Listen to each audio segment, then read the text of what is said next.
Hey everybody, welcome back to the Working Man's Whiskey. I'm Bobby. All right, guys. Today's review I'd like to do is George Remus, and my buddy Russ actually told me about this one a while back, and I trust Russ's judgment, with his recommendations, and he knows his bourbon. So they didn't have this for a long time out here in my part of California. But recently went to the bottle barn and they had it, $34.99. So I couldn't pass it up. I didn't know when it would be back out here again. So here it is. And by the way, my buddy Russ, he's got his own channel now, The Truth About Barbecue, and it's very entertaining. A lot of the stuff he makes on there looks really good, so definitely check out Russ's channel, The Truth About Barbecue. Really good. So thanks, Russ. Appreciate the recommendation on this one. Popped open the bottle last night and had a little sip and wanted to get maybe a little air to it. So let's see how this goes. And it's named for this man here, George Remus, who they called the king of the bootleggers.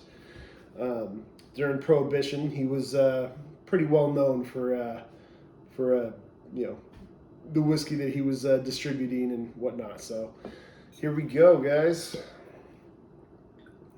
This is non-chill filtered. It's an MGP product, 94 proof. So let's see what we got here. They don't disclose the mash bill on their site or anything, but it's a high rye mash bill. We know that. So high rye, at least 4 years old. But that's other than that, there's not a whole lot to go on. So take a look at this. And in the glass, it's not dark. It's not too light, but not dark either. Kind of a deep orange color, I would say. So on the nose, guys. So last night when I opened the bottle, it actually, it's funny, it smells a little different already today. I let the bottle stay open for about 15-20 minutes last night just to get a little air to it. So it's changed a little bit. First thing I get on the nose, a little bit of citrus to it. Definitely some vanilla notes to it. Last night, it's funny, on the nose was more darker fruit. I got some cherry and some plum. I'm not getting as much of the dark fruit notes at the moment, but let's see. So a little bit of oak, as I mentioned, some citrus. Maybe like orange peel. Definitely some vanilla.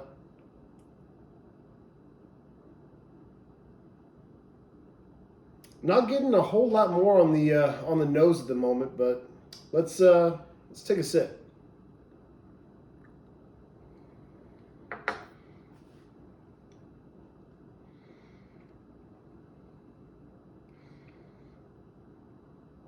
So on the palate, it's funny, I wasn't getting a whole lot of the things I was getting last night on the nose, but on the palate, still getting a lot of the things I experienced last night.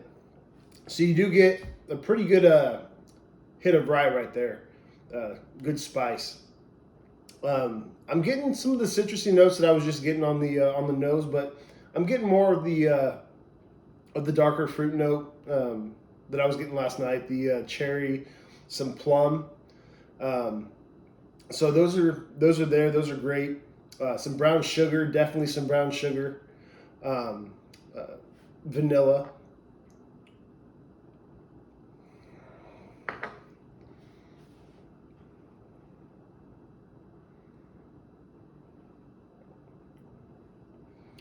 Getting a cherry tobacco note to this.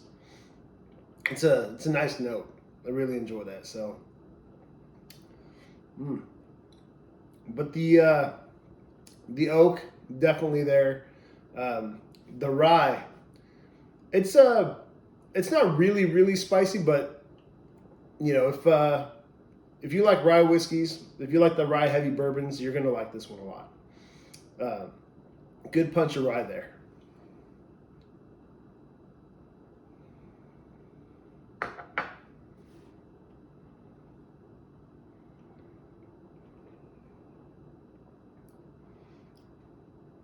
And my buddy Russ said that it'd been a while since he's had this, so he wasn't sure. He was hoping I wouldn't get a bad bottle or,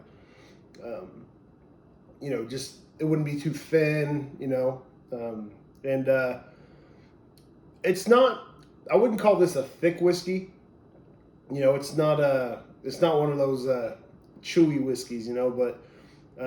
But it does. It's not thin at all. It's a good, middle of the road consistency there, and the flavor is very, very good. You can tell on the taste that this is a MGP rye. Has its own kind of flavor to it, its own taste. So I can taste that MGP rye, which I like. It's a good taste. It's a good flavor. And I'm not one of these people that just hates the rye being imported from Indiana and all that for different distilleries. I don't mind. If the product is good, it's good. And this one for me, it's a very good whiskey. So, not really doing the number rating system anymore. If you guys have been watching the last couple of reviews, but this one would rank pretty well. Take another sip, and we'll see if if I buy it again or just recommend to try it or what.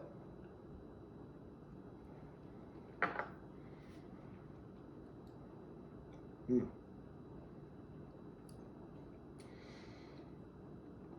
getting